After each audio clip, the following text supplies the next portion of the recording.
j'ai pas le temps. J'ai pas le temps de faire du sport, j'ai pas le temps de préparer à manger, je suis débordée, j'en ai partout. Je sais pas par où commencer, entre les enfants, la famille, le mari. Franchement, j'ai pas le temps de prendre du temps pour moi. J'ai pas le temps de me concentrer sur mes objectifs de perte de poids. Du coup, je suis dégoûtée. Aujourd'hui, dans ce nouvel épisode de podcast, je veux te parler de la gestion du temps. La gestion du temps dans la perte de poids. Pour moi, c'est un des éléments clés de la réussite de ta perte de poids. Tout ne se passe pas uniquement dans l'assiette. Ça serait trop facile. Souvent, ton assiette, elle n'est pas équilibrée parce que tu n'as pas eu le temps de faire les courses, parce que tu sais pas quoi préparer le soir, parce que tu es chargé au niveau de ton boulot, donc tu es stressé, donc quand tu rentres, tu n'as pas envie de te casser la tête pour faire à manger, parce que tu trouves pas de temps dans ton emploi du temps surchargé pour faire des séances de sport. Tu ne prends pas de temps pour toi, tu es juste en train de courir pour les autres. Et ça, ce sont les éléments qui souvent mettent en échec dans ta perte de poids. Donc aujourd'hui, j'ai envie qu'on traite de la gestion du temps pour perdre du poids.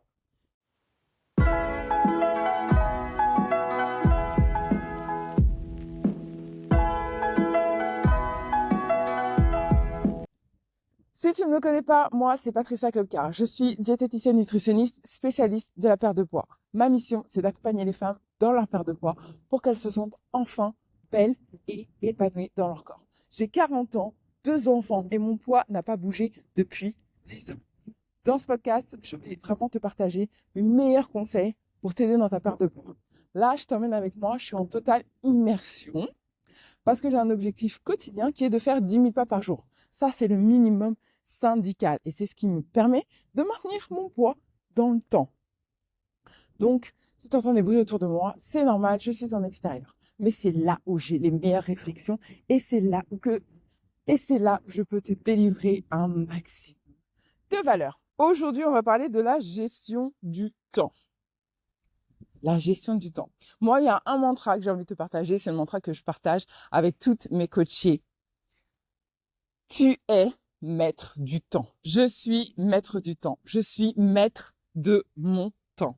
Ça, littéralement, c'est la phrase que je me répète à chaque fois que j'ai le sentiment d'être débordée. À chaque fois que j'ai l'impression de ne pas gérer, d'être submergée. Je me rappelle cette phrase, ce mantra qui me dit que c'est moi qui décide comment je vais gérer mes 24 prochaines heures. C'est moi qui décide. C'est moi qui fixe les priorités. C'est moi qui dispose de mon temps. Personne ne m'impose son temps. Et garder ça en tête, ça te permet de prioriser. De prioriser et de voir qu'est-ce qui est vraiment important pour toi. Et donc, tu vas mettre dans ton emploi du temps ce qui est vraiment important pour toi. Ce qui ne l'est pas, ça rentre pas. C'est aussi simple que ça. Pourquoi la gestion du temps, elle est hyper importante dans ta perte de poids? Parce que souvent, le fait de se sentir submergé, de ne pas maîtriser son temps, t'empêche de réfléchir. Et donc, comme ça t'empêche de réfléchir, ton cerveau, il va vers la facilité. La facilité, ça va être les mauvaises habitudes que tu peux avoir au niveau alimentaire. La facilité, ça va être de te faire des livraisons alors que tu as de quoi manger à la maison. La facilité, c'est d'aller faire des courses sans liste de courses à l'aveugle et après te retrouver avec les 3 quarts de ton frigo qui ne te sert à rien, concrètement. Et quand tu prends du recul et quand tu te poses pour voir comment tu vas gérer les choses, et ben là, ça change tout. Parce que tu as le temps de réfléchir en amont à ce que tu voulais manger dans ta semaine, tu as le temps de réfléchir en amont à ta liste de courses, tu as le temps de réfléchir à ce que tu vas te préparer en 2 temps, 3 mouvements quand tu rentres tard le soir. Pour moi, la gestion du temps, elle est game changer. C'est vraiment ça. Une fois que tu maîtrises ton temps, même si c'est quelque chose que tu vas tout le temps optimiser, ça ne sera pas figé, d'accord? Mais quand tu maîtrises ton emploi du temps, ça change tout. Tu gagnes en sérénité et en efficacité. Je vais te donner quelques tips aujourd'hui pour que tu puisses gérer ton temps au mieux et que cette gestion du temps te permette vraiment d'exploser tes objectifs de perte de poids. La première chose, prends un agenda. Prends un agenda, papier, numérique, fais ton choix, mais prends un agenda. Arrête de croire que tu peux tout gérer dans ta tête. Ça, c'est une grosse erreur. De penser qu'on va tout retenir, qu'on va rien oublier, tout ça, c'est de la charge mentale en plus. Avoir un agenda, ça te permet de sortir tous ces éléments-là de ta tête et de les poser quelque part en sécurité. À l'intérieur de cet agenda, tu vas mettre littéralement ta vie pro et ta vie perso. Les deux vont être au même endroit. L'objectif, c'est d'avoir une visibilité sur tes 24 heures et une visibilité sur ta semaine et une visibilité sur ton mois, si tu veux aller encore plus loin. L'idée, c'est de savoir comment tu vas organiser ta journée, comment tu vas organiser ta semaine en fonction de tes priorités.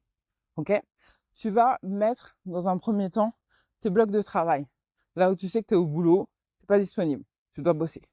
OK. Ensuite, tu vas mettre tes temps réservés à la famille. Je ne sais pas si tu prépares tes enfants le matin ou même si tu es seul, ton temps de préparation du matin. Voilà, tu vas placer ces temps qui te sont propres, perso, dans ton emploi du temps. Et tu vas fixer aussi tes priorités en fonction de ton objectif. Là, on est dans la perte de poids. Tu sais que pour la perte de poids, il faut une alimentation équilibrée, une dépense énergétique. D'accord, c'est la combo gagnante. J'invente rien, hein, c'est la base. Donc, dans ton emploi du temps, et là, tu vas regarder sur ta semaine, donc du lundi au dimanche, parce que ta semaine, c'est pas du lundi au vendredi, c'est du lundi au dimanche. Tu vas regarder sur ta semaine où est-ce que tu vas poser les actions liées à l'atteinte de cet objectif. Quel jour je fais ma séance de sport? À quelle heure? Quelle séance de sport? Première chose. Quel jour je m'occupe de mes courses? Quel jour je m'occupe de mes repas? Est-ce que je fais une liste de courses? Ma liste de courses, est-ce que je la fais via un planning de repas? Moi, je te le conseille que oui. Je te conseille de faire une journée ou un moment, une heure, une demi-heure, où tu planifies tes repas de la semaine. Comme ça, tu as une visibilité de ce que tu vas manger, matin, midi, soir, ou midi, soir, en fonction de comment tu t'organises, comment est organisée ta semaine. De ce planning de repas, tu vas constituer ta liste de courses. À partir de ce planning de repas, tu vas constituer ta liste de courses. Mais tu vas noter dans ton agenda quel jour tu fais ton planning de repas, quel jour tu fais ta liste de courses, quel jour tu fais les courses. Si tu fais partie de la team batch cooking, donc qui prépare ses repas en avance, tu vas aussi planifier le moment où tu prépares tes repas. Et là, on est sur une gestion du temps. Parce que tu vas avoir une visibilité du lundi au dimanche. Chaque action va être posée dans ton emploi du temps. Donc, tu vas planifier. Ça, c'est mon premier conseil. Tu planifies absolument tout. Tu te mets dans la peau d'une superstar, d'une star internationale, qui est overbookée, qui a un emploi du temps de malade, mais elle réussit à tout faire. Pourquoi? Parce qu'elle est organisée. L'organisation, c'est une compétence. C'est une compétence que tu peux développer. D'accord? Et ça commence déjà par des outils simples, comme le planning. Et le deuxième élément, ça va être la discipline. C'est ce qui va faire que tu vas respecter ton planning. Parce que oui, tu peux faire un beau planning, le merveilleux planning avec des paillettes, avec des couleurs, tout ce que tu veux. Mais si tu ne le respectes pas, il sert à rien ton planning. Donc, c'est essentiel, voire primordial pour toi, de te focus sur la discipline. J'ai dit que j'allais faire tel jour, telle chose, à telle heure. Au moment où je l'ai faite, ou au moment où je l'ai définie, j'étais engagée, sereine, déterminée. Donc, je respecte ça. Au début, peut-être que tu vas pas respecter 100% de ton planning. Peut-être que tu vas faire que 50%. C'est pas grave. La fois d'après, tu feras peut-être 60%. La fois d'après encore, ça sera peut-être 80%. Après, tu vas modifier des choses dans ton planning parce que tu vois que ça convient pas. Le planning, il est fait pour évoluer. Mais la discipline, c'est ça qui va être la garante de ta réussite. Pour ça, moi, j'ai un petit tips à te donner. Mon tips, c'est que moi, personnellement, je ne commence pas ma journée sans regarder mon planning. La première chose que je fais, une fois que j'ai déposé les enfants, que j'ai pris mon petit déj, tout ça, j'ouvre mon planning. Qu'est-ce que j'ai à faire aujourd'hui? quelles sont mes priorités aujourd'hui. Mes priorités pro, mes priorités perso, les priorités qui sont liées à mes objectifs. C'est la première chose que je fais le matin. Et je t'invite à faire pareil. Et juste cette petite action de te poser, regarder ton agenda avant de faire quoi que ce soit, avant de checker tes mails, avant d'aller regarder les réseaux, surtout avant d'aller regarder les réseaux, c'est d'ouvrir ton agenda et regarder, OK, comment on va passer la journée aujourd'hui. Ça, s'il y a un tips que tu devais retenir, c'est vraiment celui-là. La gestion du temps, c'est vraiment quelque chose de primordial dans la réussite de ta perte de poids. C'est quelque chose qu'on sous-estime parce qu'on pense que tout se passe dans l'assiette. Mais non. Ce qui va se passer dans ton assiette, ça va être une conséquence. Ça va être la conséquence de comment tu as géré ton temps, comment tu te sens avec ton temps, la charge mentale que tu as. C'est juste une conséquence.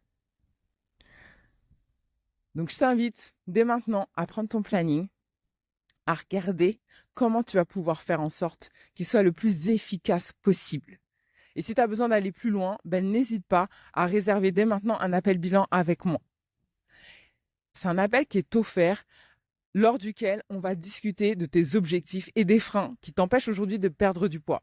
Je vais t'expliquer ma méthode, je vais t'expliquer comment je peux t'accompagner et comment je peux t'aider à réussir à perdre du poids. Aujourd'hui, j'ai accompagné plus de 600 femmes dans leur perte de poids. Donc, je pense que j'ai quelques outils pour t'aider. C'est sans engagement, c'est un appel entre toi et moi de 30 à 45 minutes où on papote, où on discute et on fait en sorte que tu puisses transformer ta vie. Je te mets vraiment toutes les informations en lien en description. Vas-y, il te suffit juste de cliquer. Dans tous les cas, j'espère que cet épisode t'a plu. Moi, en tout cas, j'ai pris beaucoup de plaisir à le faire. La gestion du temps, c'est vraiment mon dada et c'est un pilier clé de ma méthode. Donc, s'il t'a plu, n'hésite pas à cliquer, me mettre un petit like, ça fait toujours plaisir. Et on se retrouve très vite pour un prochain épisode. Bisous, bye! Et pour info, on est pas mal du tout avec 8495 pas. Mon objectif est à 10 000. Le temps de rentrer à la maison, ça devrait être bon. Bye!